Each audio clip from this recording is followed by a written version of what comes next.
नमस्कार, मैं हूं आपके साथ इश्तियाक अहमद और आप देख रहे हैं आर्य न्यूज। रुक करेंगे देश और दुनिया की तमाम खबरों की तरफ। राष्ट्रीय राजधानी दिल्ली में कोरोना वायरस संक्रमण के मामले में कमी के बाद प्रतिबंधों में ढील दी जा सकती है और इस बाबत मुख्यमंत्री अरविंद केजरीवाल ने दिल्ली के उपराज्यपाल अनिल बैजल को वीकेंड कर्फ्यू खत्म करने और दुकानों को सामान्य नियम से खोलने का प्रस्ताव भेजा है और सीएम ने वीकेंड कर्फ्यू को भी खत्म करने के लिए उपराज्यपाल को सिफारिश भेजी है। और वहीं दिल्ली फिलहाल हर शनिवार और रविवार को गैर जरूरी सामान की दुकानें बंद रहती है और इसके साथ ही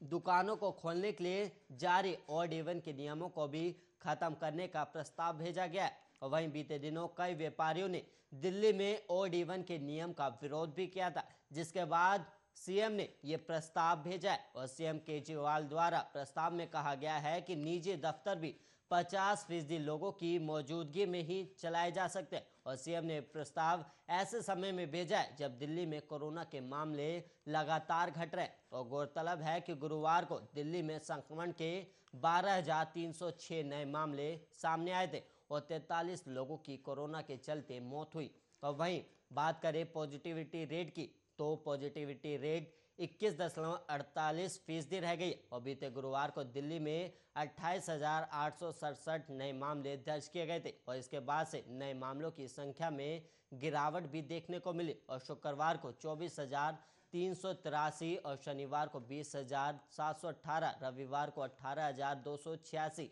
और वहीं सोमवार को 12,527 और इसके बाद मंगलवार को 11,684 नए मामले सामने आए। और हालांकि नए मामलों की घटती संख्या के बीच दिल्ली में कोरोना से होने वाली मौतों का आंकड़ा तेजी से बढ़ रहा है और गुरुवार को 43 लोगों की कोविड के चलते मौत हुई और यह आंकड़ा 7 महीने में सबसे ज़्यादा है और मौजूदा महीने में कोविड से 396 लोगों की मौत हो चुकी है।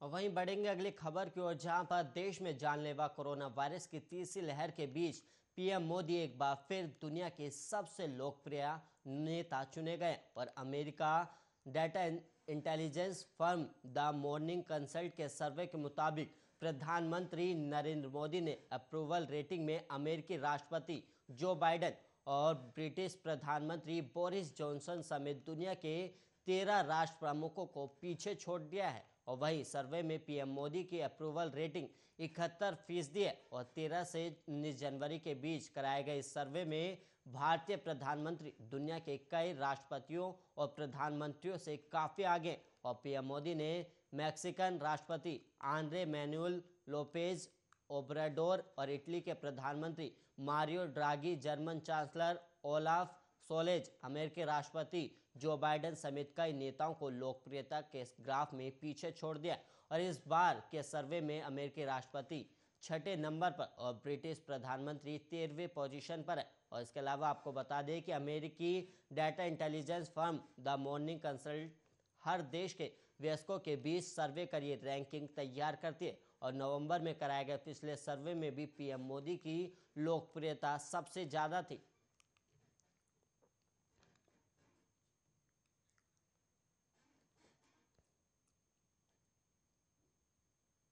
देश में जानलेवा कोरोना वायरस महामारी के मामले लगातार बढ़ रहे और साथ ही कोरोना के सबसे तेजी से फैलने वाले वेरिएंट ओमिक्रॉन के मामले भी बढ़ रहे हैं और देश में पिछले 24 घंटे में कोरोना वायरस के 3,47,254 नए केस सामने आए हैं और वहीं 703 लोगों की मौत भी हो गई। और वहीं अब तक कोरोना के ओमिक्रॉन वेरिएंट के 9,692 मामले सामने आ चुके और देश में दैनिक पॉजिटिविटी रेट अब 17.94% है और केंद्रीय स्वास्थ्य मंत्रालय की ओर से जारी किए गए आंकड़ों के मुताबिक देश में अब एक्टिव मामलों की संख्या बढ़कर 20,18,825 हो गई है और वहीं इस महामारी से जान गंवाने वालों की संख्या बढ़कर 4,88,396 हो गई और आंकड़ों के मुताबिक कल 2,51,777 लोग ठीक हुए, जिसके बाद अभी तक 3,60,58,806 लोग संक्रमण मुक्त हो चुके हैं और वहीं राष्ट्रव्यापी टीकाकरण मुहिम के तहत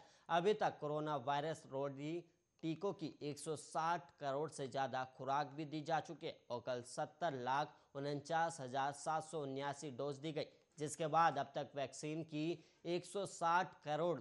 83,70,484 डोज दी जा चुके और देश में अब तक ओमिक्रॉन वेरिएंट से 9,652 लोग संक्रमित हो चुके और ज़्यादा मामले महाराष्ट्र और राष्ट्रीय राजधानी दिल्ली से है।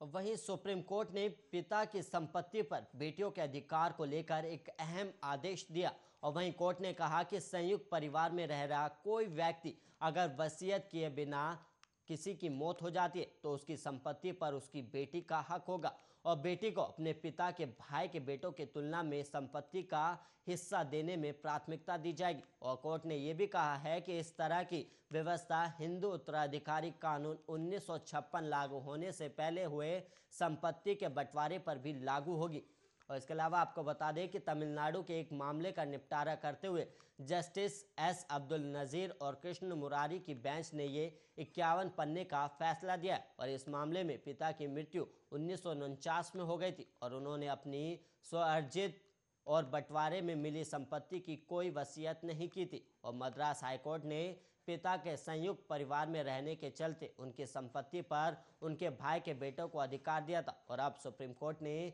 पिता की इकलौती बेटी के पक्ष में फैसला दिया और ये मुकदमा बेटी के वारिस लड़ रहे थे और सुप्रीम कोर्ट ने माना है कि हिंदू उत्तराधिकारी कानून बेटियों को पिता की संपत्ति पर बराबर हक का अधिकार देता है और कोर्ट ने यह भी कहा कि यह कानून लागू होने से पहले की धार्मिक व्यवस्था में भी महिलाओं के संपत्ति अधिकार को मान्यता प्राप्त थी और ये पहले भी कई फैसलों में स्थापित हो चुका है कि अगर किसी व्यक्ति का कोई बेटा ना हो तो भी उसकी संपत्ति उसके भाई के बेटों की बजाय उसकी बेटी को दी जाएगी और ये व्यवस्था उस व्यक्ति की अपनी तरफ से अर्जित संपत्ति के साथ साथ उसे खानदानी बंटवारे से में मिली संपत्ति पर भी लागू होती है।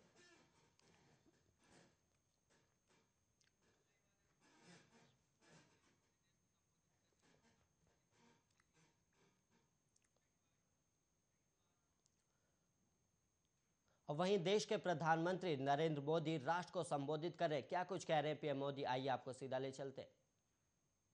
तो हर मणिपुर वासी कहता है कि डबल इंजन की सरकार का कमाल है। और प्रधानमंत्री ने कहा कि मणिपुर ने बीते 50 सालों में इंडिया गेट पर जलने वाली अमर जवान ज्योति का आज राष्ट्रीय युद्ध स्मारक पर जल रही लौ में विलय किया जाएगा और इस फैसले का कांग्रेस के पूर्व अध्यक्ष राहुल गांधी ने विरोध किया है और राहुल गांधी ने कहा है कि कुछ लोग देश प्रेम और बलिदान नहीं समझ सकते। अमर जवान ज्योति इंडिया गेट पर पिछले 50 साल से जल रही है और राहुल गांधी ने ट्वीट कर लिखा कि बहुत दुख की बात है कि हमारे वीर जवानों के लिए जो अमर ज्योति जलती थी उसे आज बुझा दिया जाएगा और कुछ लोग देश प्रेम और बलिदान नहीं समझ सकते और कोई बात नहीं, हम अपने सैनिकों के लिए अमर जवान ज्योति एक बार फिर जलाएंगे। और सेना के अधिकारियों ने बताया कि अमर जवान ज्योति का शुक्रवार दोपहर को राष्ट्रीय युद्ध स्मारक पर जल रही लौ में विलय किया जाएगा जो कि इंडिया गेट के दूसरी तरफ केवल 400 मीटर की दूरी पर स्थित है। वहीं प्रधानमंत्री नरेंद्र मोदी ने 25 फरवरी 2019 को राष्ट्रीय युद्ध स्मारक का उद्घाटन किया था जहां 25,942 सैनिकों के नाम स्वर्ण अक्षरों में लिखे गए और अमर जवान ज्योति की स्थापना उन भारतीय सैनिकों की याद में की गई थी जो कि 1971 के भारत पाक युद्ध में शहीद हुए थे और इस युद्ध में भारत की विजय हुई थी और बांग्लादेश का गठन भी हुआ था और तत्कालीन प्रधानमंत्री इंदिरा गांधी ने 26 जनवरी 1972 को इसका उद्घाटन किया था।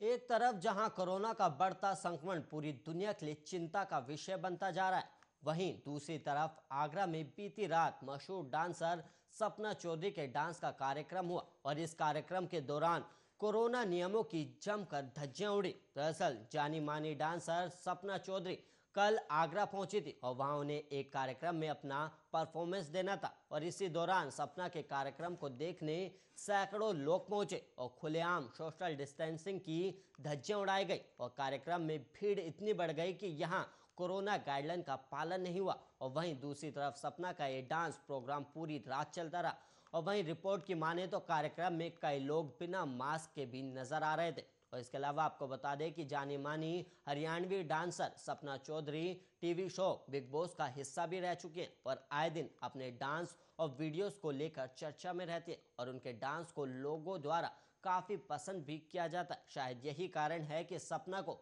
देखने कार्यक्रम में कोरोना की गाइडलाइन की परवाह किए बिना ही सैकड़ों लोग पहुंच गए थे।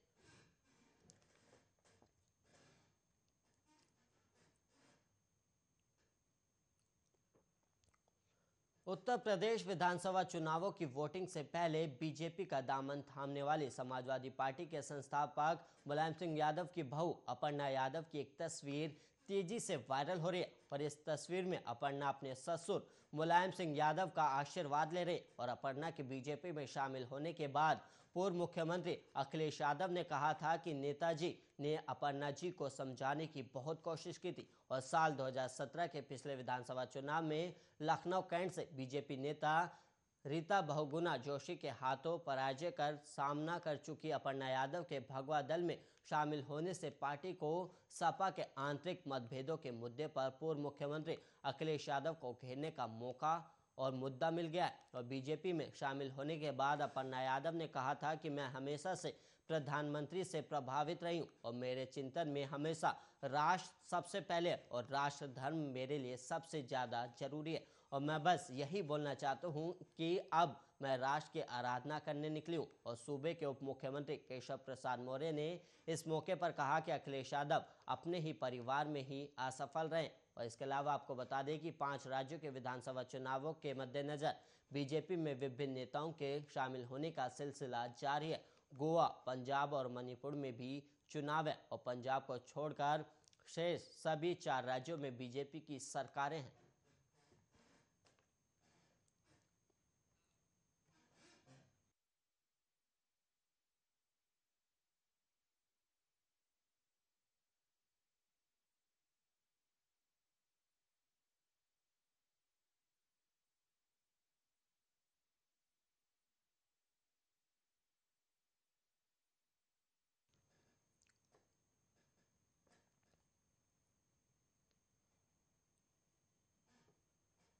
वहीं देश